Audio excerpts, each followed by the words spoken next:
Have you played the Dragon Quest Builder game? I played a ways into the first one and kind of let it go and get a little more excited about what I see in two. Right, yeah. I played the first one all the way to the end and everything. And I'm Nice. really, really excited for the second one. You played Dragon Quest 1, yes? I have played, let's see, I've played one. I never completed three. I keep meaning to. 4, 5, 7, 8, 9, 11. Really? Yes. Nice. I haven't, I've played, let's see, the first one to completion, 3 and 7 and 10. I have not played 10. I mean 11. And 9 and 8. Most of them. Minus the second one and I think the sixth one. Yeah, it seems like 2 is the one people are like, I don't know, it seems really hard and a little unnecessary. So I haven't played that. And 6, I own on DS, but I just never got around to it at the time. Oh, that's awesome. That's really cool. I need to sit down and play the second one because Builders 2 is coming out, right? And Right. I know. The first one had the, as if you had said, yeah, sure, I'll join you at the end of the previous game. Right. And I don't really know how that's going to work out. Yeah, I actually don't know much about the second one. If it plays off of DQ2, if it's just kind of like a sequel to the first one, I don't know. So I'm kind of excited to see it. The guy with the big lump of like Dragon Ball Z hair. It's black hair. It's big. It's enormous. Yeah. I cannot remember his name. He is the bad guy from the second game. Gotcha. Okay, so they're kind of going forward that way. Right. So I don't really know exactly how they're doing that. I'm really excited to work with a guy that I originally tried to kill. Right. So this will be different. So Dragon Ball Z hasn't been this popular for a long time in America. That's exciting. Yeah, it's very cool. You guys must be busy as hell over at Kanzenshuu. God, all we do is work. Yep, it's so true. You have regular day jobs too, right? Yeah, Kanzenshuu is not a job. It's just something we do on the side, have always done on the side. I'd say it doesn't generate any income. Technically, we have ads on the forum only for when you're not logged in, and that's like the maximum so far I've been willing to do. I really try to not have money be involved in the site in any way. I am very much a DIY guy. I come from an era of fan sites where you do what you do because you love to do it and you want to do it. And I really try to pull that forward through time and surround myself with people who kind of agree with those ideals. That's really cool. Your guys' team is fantastic. No, yeah, they I love truly what you all are. do. With last time we spoke, we talked about different translations and voice actors and actresses across the various interpretations of Dragon Ball Z, and I had said that there's one of the Chibi Trunkses. I can't stand, and over time I've tried to work on that and find appreciation in all of them. And while I was doing that, something occurred to me. Is it just me? In Japanese, or is Goku way dumber than he is over here? That's been a long-standing observation. I have something, actually, if you want, I'd love to read a selection from it. I need to go pull it up in our press archive. Oh, please, go ahead. Give me 2 seconds to go dig it up here. It was an article that was printed. There was an anime magazine called Animerica that Viz released. I forget when they exactly started it, and it was kind of an offshoot of what some folks there had been doing before. It wasn't just an anime magazine like you would expect an anime magazine to be. They did news and reviews and coverage. They were covering things that were in Japan. They were covering things that were coming out over here in America. Obviously, as it was Viz, they were at times slanted more towards some of the things that Viz was releasing, and it made sense in that regard. But come 1996, they really couldn't avoid covering Dragon Ball. That's when Dragon Ball Z first was released from Funimation syndication on television over here. So once it really hit, they kind of couldn't ignore it at all. So what I have here, it's a selection I love. It's from the November 1996 issue of Animerica. You think about that in time. The first season of Funimation's English dub of DBZ in syndication was September 1996. And when you think about like lead time with magazines and writing, there was no English dub of Dragon Ball Z for them to write about as they were doing this. Like there was no voice performance to make an impression on anyone. So if they were writing about Dragon Ball Z, it was based on the Japanese version because no English dub of that existed at that point. So this is called Dragon Ball from A to Z. It was written by someone, James Teal, in that issue. And I just love this section here. Superman is and always has been a symbol for truth, justice, and upstanding moral fortitude, a role model and a leader as much as a fighter. The more down-to-earth Goku has no illusions about being responsible for maintaining social order or for setting some kind of moral example for the entire world. Goku is simply a martial artist who's devoted his life toward perfecting his fighting skills and other abilities. Though never shy about risking his life to save either one person or the entire world, he just doesn't believe that the balance of the world rests in any way on his shoulders, and he has no need to shape any part of it in his image. Goku is an idealist and believes that there is some good in everyone, but he is unconcerned with the big picture of the world, unless it has to do with some kind of fight. Politics, society, law and order don't have much bearing on his life, but he's a man who knows right from wrong. And to me, that's 1996. Yeah, that is the Goku that I know from Toriyama's manga and the original Japanese version of the show. That is not necessarily the Goku that people would learn to know through Funimation's English dub of the show from that point going forward. Right. I remember that in the Funimation dub, when he first goes Super Saiyan against Frieza, he's very, very like, I'm going to save the world and you're the bad guy and I'm going to punish you. And Right. He becomes much less about, hey, let's fight, and more, I'm the good guy and you're the bad guy. Mm-hmm. And I don't know if that's true in the manga. I haven't read it. No, so there's kind of like multiple levels to the characterization of Son Goku. There's Toriyama's baseline. This is what the original author himself wrote in the manga. Maybe I'll pull up one more great quote that I love about that.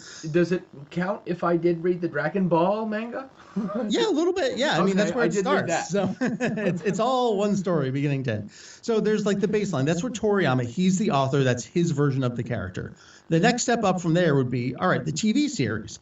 Toriyama's a comic book author and artist. He doesn't write the TV show. He doesn't animate the TV show. Obviously, there's a staff behind that does that. And there are additional writers that take that baseline story and expand upon it. And by expanding upon the story, maybe they'll give extra dialogue, they'll embellish dialogue. So like there's this next step up of Goku in the TV series. I would say beyond that, the next step up are the original movies as they aired during like the contemporary time of Dragon Ball. These aired as like double, triple features during school festivals, vacations. I think we talked a little bit about this. That kind of thing? Yeah, exactly. So Dr. Wiro and then Tulles and then Slug and Kula, all of those kinds of movies.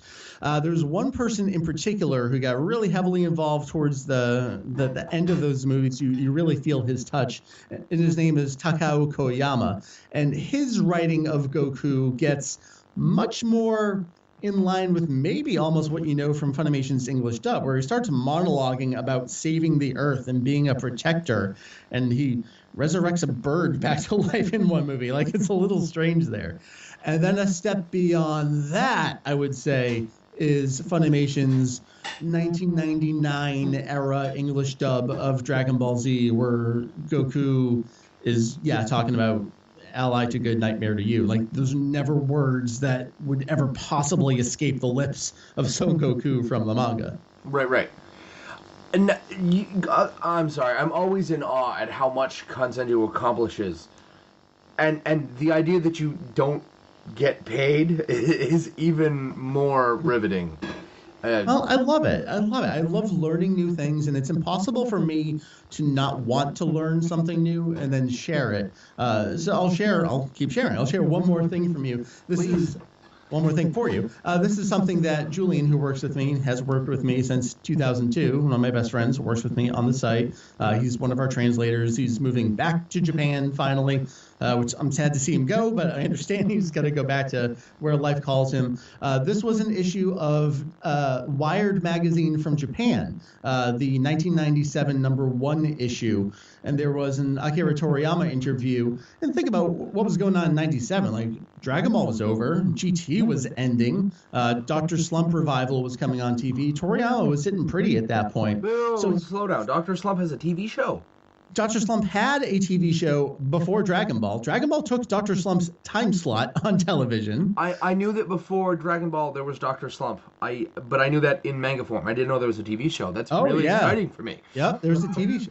So we'll keep taking these asides. Shinsuke Kikuchi, who does the musical score for Dragon Ball, he did Dr. Slump before he did Dragon Ball. So awesome. the production just continued right from Dr. Slump to Dragon Ball, and then from Dragon Ball to Dragon Ball Z to Dragon Ball GT, and then when GT ended, a revival of Dr. Slump took Dragon Ball's time slot on Fuji TV, which is pretty hysterical. The 97 version of Dr. Slump is terrible. But anyway, that's where we are. We're into 1997. So Toriyama's done, effectively, and he's actually a little candid in this interview. So Wired's talking with him, and they're asking your interpretation of the show and how its production a little bit. And Toriyama says there was this little bit of poison in Dragon Ball. And in Goku specifically. And the Wired interviewer's like, there's actually poison inside? Elaborate on this. And Toriyama says, right, there's how basically Son Goku from Dragon Ball doesn't fight for the sake of others, but because he wants to fight against strong guys. So once Dragon Ball got animated, at any rate, I've always been dissatisfied with the righteous hero type portrayal they gave him.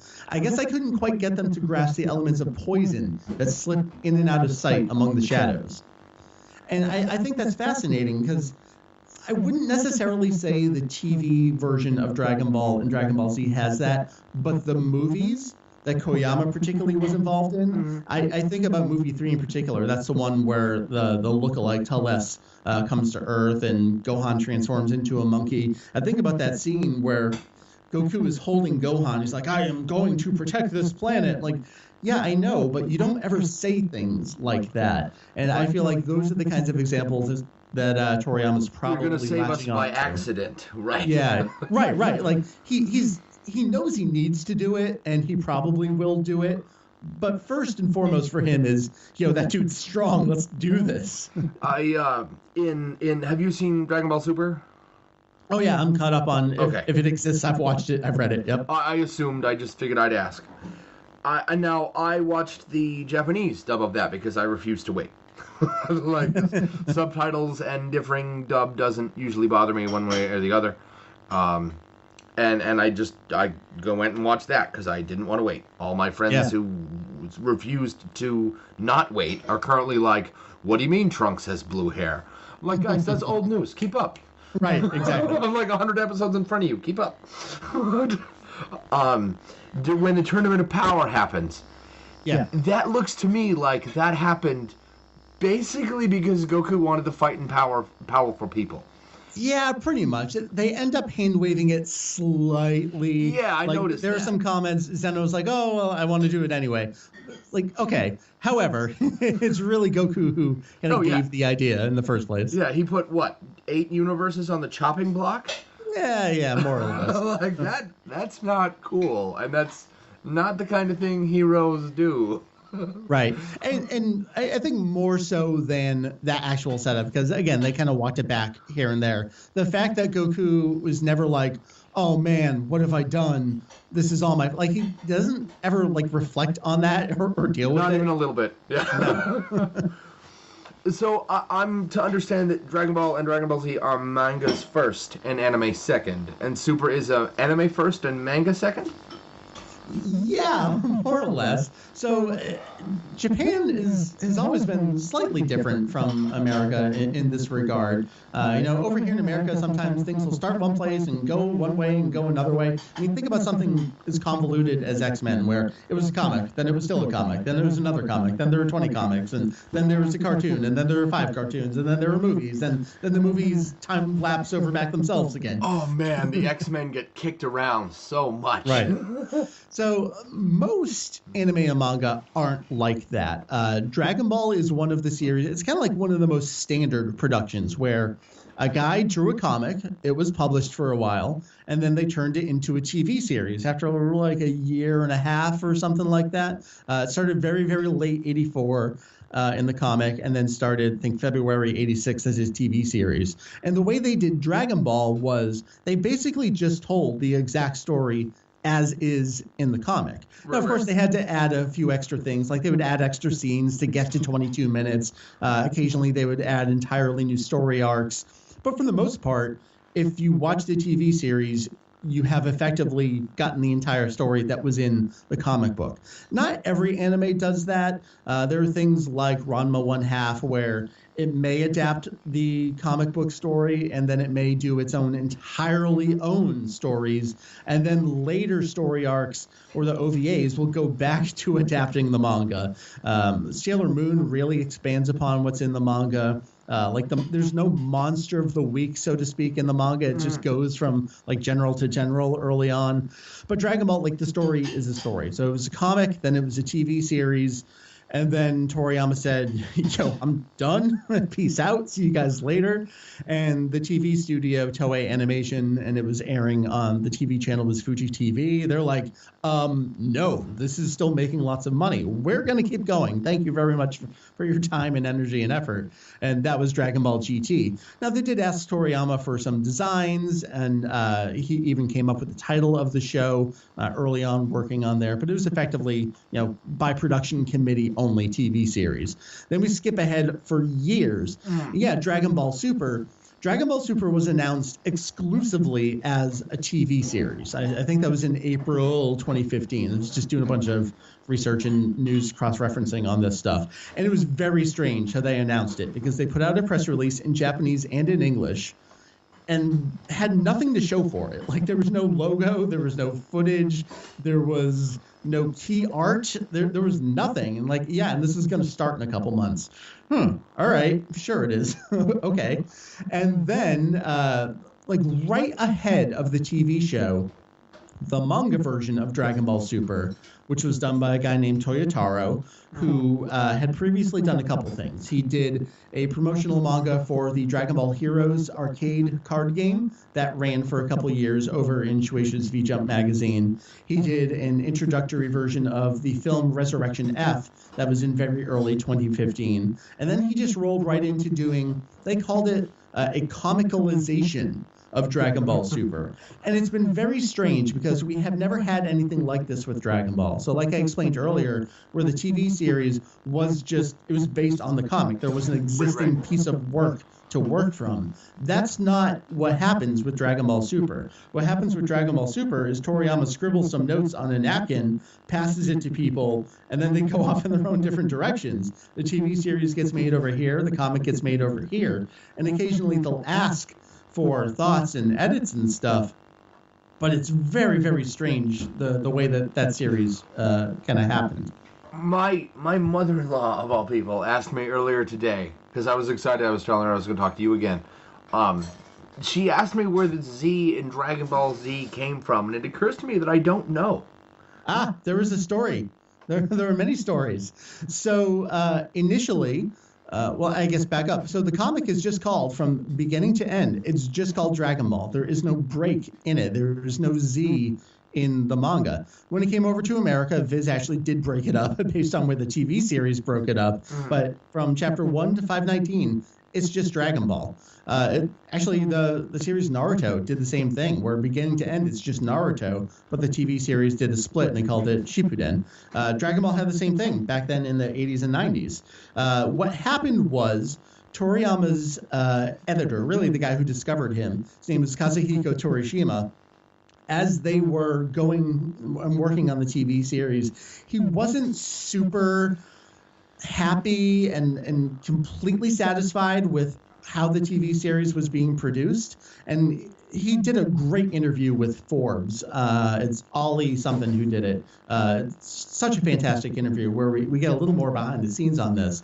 He kind of went to the production team, was like, I want to shake things up a bit. And he looked to the show Saint Seiya in particular and how that adaptation, the TV show of Saint Seiya, was basically what he wanted to be happening in Dragon Ball. So we kind of like poached some of the talent from there, and they took that opportunity to kind of rebrand the show as it was going, and that's when they gave it the split. They turned it into Dragon Ball Z. And there's a couple ideas of what they were going to call it. Actually, Gohan's Big Adventure, I think, was a potential title for the show. But they ended up deciding on Z, and that was Toriyama's idea, because he felt at the time, maybe I'm going to wrap it up relatively soon. And Z is the end of the alphabet. Exactly, right. And we see how that worked out. Yeah. So I heard somewhere along the line that the Namek saga on TV goes on for a long time. It does. A long time. And that happened because Akira wasn't done writing that portion of the manga at the time the TV show caught up to that point. Is that true? That is basically true. Yeah, that is the point in the production of the TV series where they got the closest to catching up to where the manga was. I mean, think about it. The manga, it runs weekly, but it's only so many pages. And I mean, think about how many chapters can go into producing a single episode. You know, speaking of having direct, statistics and stuff on this. Back in 2014, we wrote, we kind of all got together and we made this anniversary magazine for the 30th anniversary. And Heath, who works on Kanzenshuu with me, wrote an article about filler in the TV series and like the actual statistics on how far behind and how close they were. And it was there in June 1991 that the series finally hit its smallest chapter gap between the manga and the TV series, with only 10 chapters of material remaining. And that basically, that's like panic mode right there. Like he can't write anymore because it's a weekly series.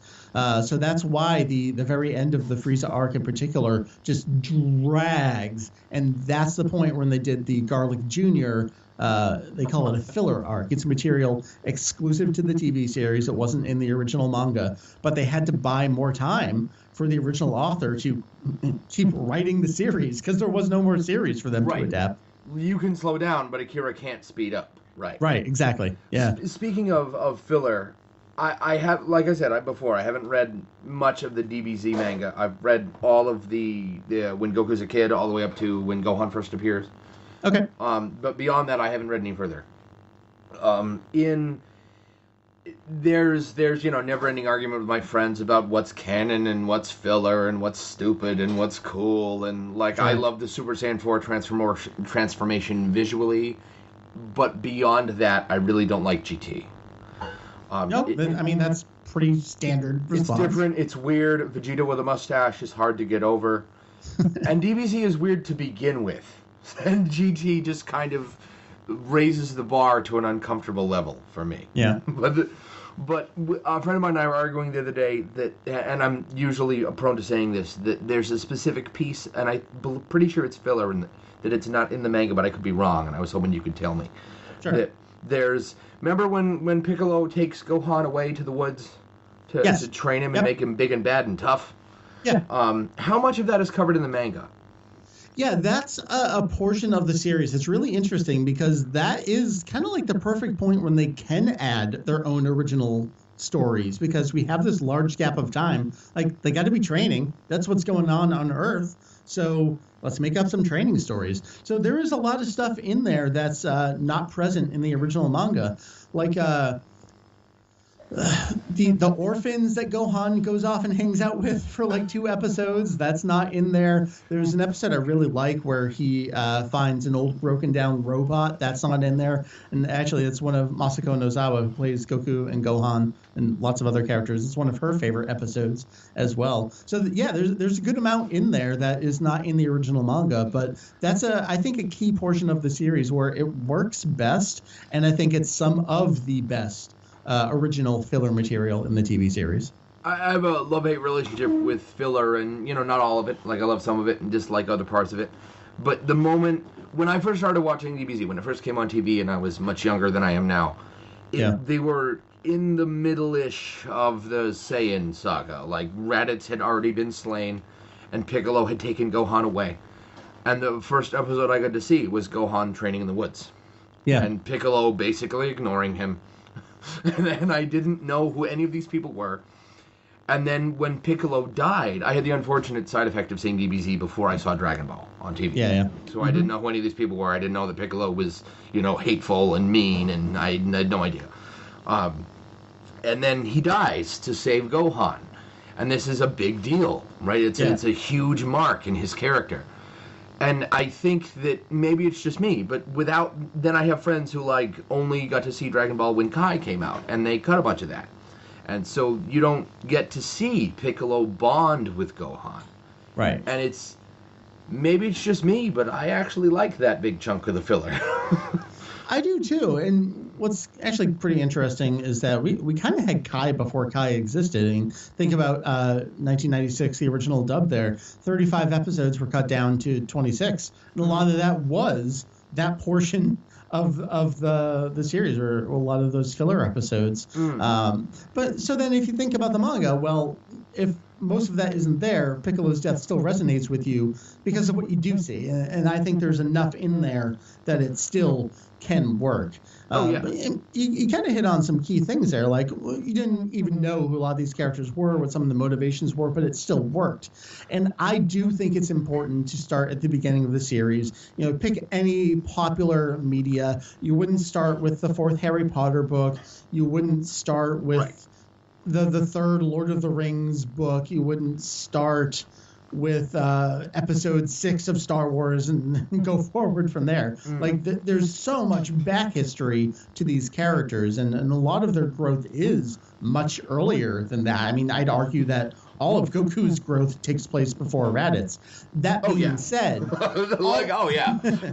that being said, all of these long-running series are really meant and kind of crafted to jump in at any time, because they're going to run for so long, especially if they do become that popular. If they hit the jackpot and they get this amazingly popular series that'll run for a decade or more, well, you're going to have someone who wasn't born when it was created, and 6 or 7 years in, they're going to want to get into it. So it does kind of have to be crafted from that base level of, well, just jump in at any time and you'll pick it up as you go. And Dragon Ball can work like that. And as we saw in America, where we got 13 episodes and then they're like, oh, never mind, all right, jumping ahead to Raditz, it can still work in that regard. I think it works best when you start at the beginning. I mean, it's a story beginning to end. I think you should start at the beginning.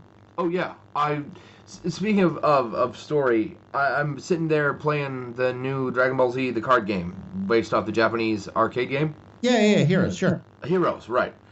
That is awesome. It's crazy, isn't it? What's been so funny is it started, I think, in 2010 in Japan. And even then, it was kind of a rebranding of previous arcade games they had. But it's been so funny covering it for so many years. And earlier on, we were able to more... It's kind of funny, now that it's localized, we have even less time to cover it. But earlier on, when it wasn't as insane, it would be like, oh, they gave Trunks Super Saiyan 3. That's new. But now it's like, oh, everyone's got long hair. Everyone's got gold hair. Everyone's got a mask. Everyone's mask is falling off. Broly is both dark, evil, Super Saiyan 4, Golden Ape somehow all at the same time. They've given so many characters so many... goes Super Saiyan and his goatee gets ridiculous. Yes, right. There's so much crazy stuff now. It's impossible to cover all of the crazy stuff now. But it has been really fun watching it and kind of poking at the Japanese 3DS games over the years, and now having it fully localized. It's kind of bizarre to me. My brain can't reconcile the fact that Heroes is officially localized in English. It exists exclusively in Japanese in my mind. I hooted and hollered and called my friends, and I was like, hey guys, the card game, the only card game that I give a flying crap about is going to be here. I'm going to shell out the money and get a copy of that. Woo! And they were like, what are you talking about? I was like, it's a Dragon Ball Z arcade game. And they were like, you just said it's a video game. I said, yeah, keep up. It's from 2010. And yeah, my friends are like, uh-huh. And they just kind of blink at me and walk away. Yeah, it's like, you don't understand. He has a goatee now. Right, it's cool. It's going to be fun. And then I was like, what do you mean I get to make my own cards? And my friends were like, well, that's interesting. I'm like, really? That's the part you care about? That's what gets you? Yeah. Yeah, okay, so you can make Super Saiyan Hercule. Big deal. Like, well, I guess it's kind of a big deal. I guess. Right. So, you mentioned the X-Men earlier? Are you a comic fan too? I am a comic fan by marriage, I guess you would say. What does that mean? So my wife, when she was a child, got into X-Men, and so when we got together, I kind of learned by osmosis the entire Marvel, mostly the X-Men universe. So I know a lot more about X-Men than I probably should for someone who's never really sat down and read any issues beginning to end. But I get that. Yeah. I'm staring at my wife right now because she got into that. I'm the Marvel Comics fan, and she's standing there looking at. His wife is awesome. And she's staring at me, and I've just poured. I'm a big Spider-Man fan, and she has just been buried underneath thousands of little nuggets of information. Right. You might appreciate this as somebody who married into it, someone who's a little bit outside the bubble. A friend of mine calls me the other day, and he's upset and flustered, and said, "Hey Jay, you speak, nerd. Can you fix this for me?" I was like, "Probably. What's up?"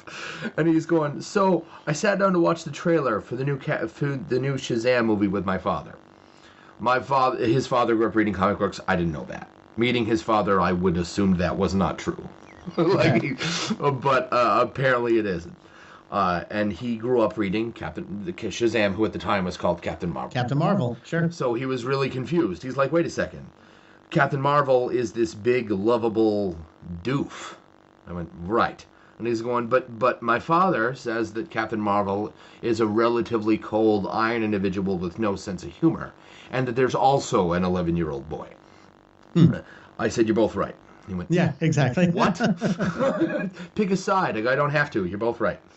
Then he was, because your father grew up reading them before 1985, and you read them after 1985. Yep. And it was a really cool conversation. And my friend's really, really intelligent, and I just watched his head spin.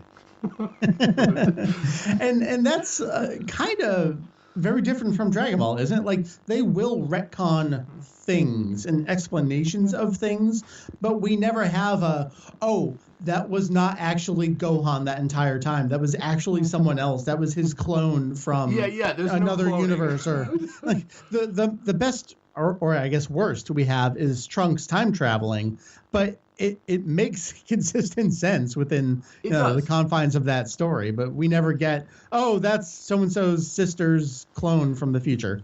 Yeah, no. Yeah. Like, no, that's actually Goku 2 from that other planet. Right. Well, we're getting close now with Goku Xeno and the interest in the new anime they've got. Well, you know what? Fair point, because that's totally true. And not like, well, that's Goku from Dragon Ball GT, but not the actual Dragon Ball GT. It's a universe where GT did happen, but he was pulled out of time. You know what? You're totally right. We have exactly that now, don't we? Like, wait a minute, he still fights with a power pole. Didn't our Goku get rid of that thing? I'm confused. Right, but he's not our Goku. Okay, slow down. I take it all back. We are X-Men. Yeah, I can't wait to see the Shazam movie. It's going to be fun. Hopefully, because I grew up with the Billy Baxton who goes Shazam and is filled with lightning power. He doesn't switch places with somebody. Yeah. So X-Men, Han, do you have a favorite X-Men? Oh, jeez. I don't know. Do I? If you want to be the favorite by decade, I'm okay with that. It gives you more wiggle room. Oh, man. See, I don't actually know it well enough to break it down that way. I don't know. I go up and down. Usually I'm like, Magneto's kind of right. I think I like Magneto. That's kind of how I feel more often than not. So I think rather than say my favorite, I'll say my least favorite is Charles. Charles is wrong about everything. He makes the worst decisions. He thinks he's looking out for everyone, but he's actually looking out for his own self-interest. And yeah, Charles was just an awful, awful human being. I can see that. My wife wants to know what your wife's favorite is. She is a Psylocke fan, and a Gambit fan. She loves Kitty as well. Kitty Pryde? Cool. Yeah, Kitty Pryde. Yep. Nice. Nice. So she was very excited when Joss Whedon took on X-Men for that run, and it was Kitty and Emma and Scott and Jean's dead, and everyone's written like they were in Buffy. It was like her favorite span of X-Men recent history. I say recent. That was like, I don't know, 15 years ago now. Yeah. I was a big, not a character per se, but I was a big Chris Claremont fan. I love what he did with the work. I don't know if I have a favorite. Amber, do I have a favorite X-Men? If you have to ask, I think that's telling. Amber says Colossus. Yeah, I'm a big fan. I like Colossus, yeah. He writes poetry. He's not vulnerable when he powers up. He's really sweet. He'll flatten you, right? He's the whole package. Yeah. He's a sweet dude, but he's kind of dumb at the same time. Yeah, sometimes he's kind of doofy. Yeah. Oh, man. But a lot of the time it's just that Russian to American culture shock. He's like, what do you mean you don't hold the door open for everyone? Yeah. Well, that's always fun. So this has been a lot of fun. We've flown past a half hour, and I don't want to, keep you on the phone forever. I do, but I imagine you have stuff to go to. My time is yours. So if you have anything in particular you want to chat about, or if you just want to keep shooting it, I'm happy to do whatever. I mean, I can answer stuff about the series, about the site, about podcasting. My mind is yours. Character? Do I have a favorite TBZ character? Oh, it kind of changes. You said I could ask you anything I want. I know. It doesn't mean I'm going to have an answer for it, but you can certainly ask me. I see. I don't know. It changes these days. I kind of go in these phases of I like to champion a kind of forgotten or ignored character. For a long time, it was Apool, one of Frieza's henchmen, little orange dude. Guy? Yeah. Well, yeah, purple. I don't know why I said orange. Well, because there's also Orin, who's just a palette swap of him. Yeah, Apool. Right. He was a great character that did nothing, but I loved him. And then they actually started adding him to video games, so he wasn't forgotten anymore. So then I went with Frieza Soldier B, who didn't even have a name. I just really liked him. But these days, one of my favorite characters is Saibai King. He was a character created for Dragon Ball Fusions on the 3DS. And I have not played, and I've got to. It is. I'm pretty sure it's my favorite Dragon Ball game now. It's shot up to the top. He's an original creation for that game. He is the pre-existing fusion of multiple Saibai men together already. He's got horns and a scarf. He's fantastic. He only has like 4 or 5 lines of dialogue in the game, but I adore him. Whoa, he's a bunch of Saibai together, and he talks? And he does talk, yes. That's cool. It's very strange. The English localization adapted his dialogue in a strange way. In Japanese, he ends all of his sentences with king, because he's a Saibai king. So everything ends with him like a speech quirk. And they adapted that as him talking about flowers and plants and stuff, which I guess because their Saibai is cultivation, so that's where it comes from. So they're plant men, right. Right. I see where they're going with that. But I learned all these little things about this inconsequential character exclusive to one little video game. That's kind of where my brain goes with enjoying the series. See, I'm a big Budokai and Budokai Tenkaichi fan, but my favorite game that isn't one of those, that isn't a straight-up fighting game, is Attack of the Saiyans on the DS. That's a good one. I mean, it's just like a traditional Japanese RPG, but it's quirky, it's fun, it's relatively easy, but it's relatively easy, yeah. You get to Broly at the end. That was I was like, wait, what? Exactly. I mean, that is definitely the time of, is it a video game? Put Broly in it. It never stops. Like, I'm sorry. I just beat Nappa, and I'm going to go fight. What? No. I'm going to beat him with Tien. You're kidding, right? Like, don't get me wrong. I love Tien. He's probably my favorite character. But up against, I don't know. This seems like a huge health problem. Right, exactly. I grew up watching Dragon Ball Z first, so to go back and watch Dragon Ball later and to encounter Tien as at least originally, kind of a terrible person. Oh yeah, absolutely. I mean, was a huge shock for me. I was like, wait, why are you breaking people's legs? Why are you mean? Oh yeah, and he's reveling in it at the same time. Oh yeah, he was having a blast. Yeah. No. Where's the Tien that I like? And then I've always been fond of characters that change and grow over time and choose to be better. And Right. Tien, I think initially just at least the TV show kind of made it look like that to me. That Tien originally wanted to be better so that he could beat Goku, so that he could be more. Totally. You see all of that. I mean, as he learns more about the world out there as well. I mean, he's just been training with these old assassins this whole time, and he gets to see someone who's effectively as strong as he is and is almost wins at that tournament. I mean, basically, he would have lost. Yeah, Tien got lucky. Yeah. Yeah. And just as he sees and gets to talk to all these characters as well. There's a scene I love in the TV version, and it's just so amazing in Japanese. And what's so sad is we've lost both these people. Kohei Miyauchi, who plays Kame Sennin, the Turtle Hermit, and Hirotaka Suzuboki, who played Tenshin Han in Japanese. They're both unfortunately passed. But the conversation they have at that point in the series, I think like that was the best turning point and the best two people to deliver the dialogue there. It's just something I adore. Is that the discussion where Master Roshi and Tien Shinhan argue about Tien's like, make me more powerful? Master Roshi's like, I can't do that. Life will do that. Yeah, there's like life lessons. Everyone learns. I remember something. that. Yeah. I haven't seen. One of these days I'll have to sit down and watch Dragon Ball and Dragon Ball Z in Japanese. Yeah, just start over. Just go for it. Yeah, why not? It's a commitment. Right now I'm watching Detective Conan, one super long anime at a time. Oh, geez, I was going to say, come on now. One super long anime at a time.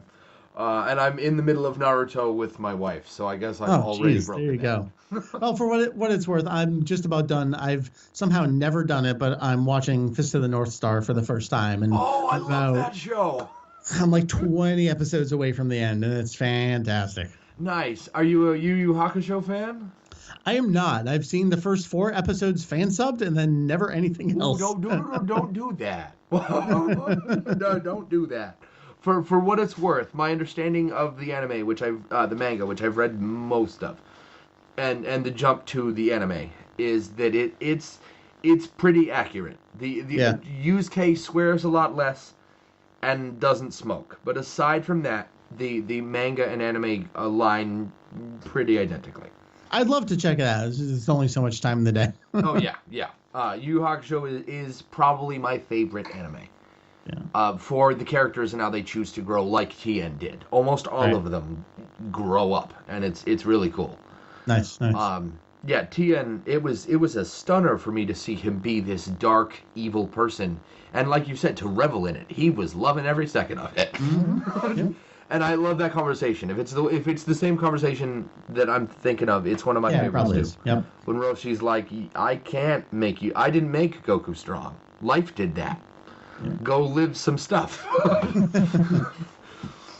So, I guess I don't have any questions right now, unless there was a question I should have asked you that I didn't. No, not really. I mean, between the last time we talked, I know it's been a while, but I love talking and I love sharing. It's kind of what we led with. I almost forgot. Yeah, I spoke with Mike Pondsmith recently, who I know worked on a game many years ago, right? Yeah. He's a really cool guy, and I met him at a convention, and I finally got to meet him in person. That was really cool. And he was telling me that he worked on the DBZ tabletop, the tabletop game, the action game, and he was telling me that the term Kamehameha, he was talking with Akira. Or his interpreter, I don't know. Does Akira speak English? No, he does not. I didn't think so. That he had been to Hawaii and was fascinated by one of their gods or greater deities or something, and that's where the Kamehameha so he was trying to come up with the name for the attack, right. And he had already introduced Kame Sennin, who's the turtle hermit, turtle sage. Right. And he was like, Kame. And his wife suggested, it was actually Toriyama's wife who suggested Kamehameha. And Kamehameha was the first king of Hawaii. And that's sort of where they adapted the name from. Sort of, kind of. Like, he already had the Kame part. And Kamehameha is interesting in that in Japanese there are these 3 writing systems. There's katakana, there's hiragana, there's kanji. Katakana is basically the most simplified for loan words for the most part, or for emphasis. Okay. Another usage for it is when robots talk in speech, they'll very typically be written in katakana to kind of like show the simplified speaking that they're doing. Okay. Hiragana is the next step up, where it's also just syllable by syllable, but it's slightly more ornate, and it's usually adapted from the other writing system, kanji. Kanji is it may be multiple syllabic, and it's the ornate characters that have intrinsic meaning to them instead of just pronunciation. So what's neat about Kamehameha is that it's actually written out Kamehame in hiragana, so it doesn't have any intrinsic meaning to it at all. It's not the Kame from turtle, it's just Kamehame, and then ha is written the kanji, the ornate character for like wave. So the original Funimation English dub called it the Kamehameha wave, and that's kind of like the equivalent of saying an ATM machine or a PIN number. Like it's just redundant at the end. The ha is the wave. So if you wanted to, you could adapt it as the Kamehameha wave and actually translate out that last part. So it doesn't really have the turtle meaning to it. Like of course it does, but the written characters themselves don't actually carry that inherent meaning behind them. That's interesting. When I talked to Mike, I was like, I've got to go tell my other Mike this story. And I thought you might already know, but I had to share it anyway. Yeah, it's cool. I mean, Toriyama's wife, she was actually a manga author herself, and early on she was helping Toriyama with some background art and other things. So she's got her touch on the series as well. Oh yeah, that's really cool. Yeah. I for what it's worth, I absolutely refuse to give up that one of these days I will interview him. I refuse to give it up. Yeah, you and me both, man. Yeah, I imagine I have a better chance of talking to the Pope, but still. Right, me too. So this has been fun. I would love to do it again sometime when I have something more specific I want to talk about. I don't know, I like talking to you, and I love what you do. I really appreciate that. I mean, I love knowing that people out there still care, still read, still listen. As the kind of thing we do is not the popular thing to do. We're in-depth research, we're long-form discussions, long-form articles, and that's not the internet of today. But it's great that people do care, and even if it's not a lot of people, the ones that do care are people like you who really care, and that means a lot to me. That you're both a fan of it, and that you think I have something to say. I appreciate that. Oh, you totally do. It's kind of adorable that it doesn't sound like you think that, and that's you should. You make every day. I'm like, who am I? What do I do? Whatever. I'm not the most important one in anything that I do, but I'm the ringleader, and I'll take up that mantle if I have to. I was thinking about that earlier. The other day, you maybe a couple of days ago, you made a tweet where you pointed out that you weren't sure, if you had tons of utility left at Kanzenshuu with all of the all the people. And well, I was thinking, and I'm going to catch a lot of flack for this when people hear this, but I'm going to say up front that I love Stan Lee. However, Stan Lee didn't create a whole bunch of stuff. He co-created a bunch of stuff. Yeah. Steve Ditko and Jack Kirby, those people gave us Spider-Man and the Hulk. Stan Lee didn't do as much of that as he usually gets credit for. Right. But Stan Lee was the face. There's like 3 photos of Steve Ditko total. Right. Then, granted, he was a bigger shut-in than most, but Jack Kirby wasn't, and there aren't tons of photos of him. But Stan Lee was the one who got up on the desk and said, "Now Spider-Man does this." Right? He was the one that channeled energy into the public and produced money for Marvel Comics. And not to discredit his creative endeavors, just that this is also important. And I don't know. I think you do that too. Like I've had someone's got to do it. Right. I've had 3 interviews with Kanzenshuu staff. All you were in all 3 of them. Well, I spoke with you and Heath last time, right? Yeah. Well, I'm usually the most available too. So. Yeah, I imagine. But I don't know. Being the face is important. But I will say, I cannot do the site without the other dudes. They are my friends, my colleagues. They mean the world to me.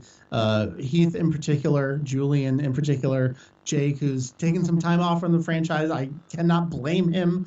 I mean, after Dragon Ball Super and everything that he's done for Dragon Ball, enjoy some time away. Don't worry about doing stuff on a daily basis.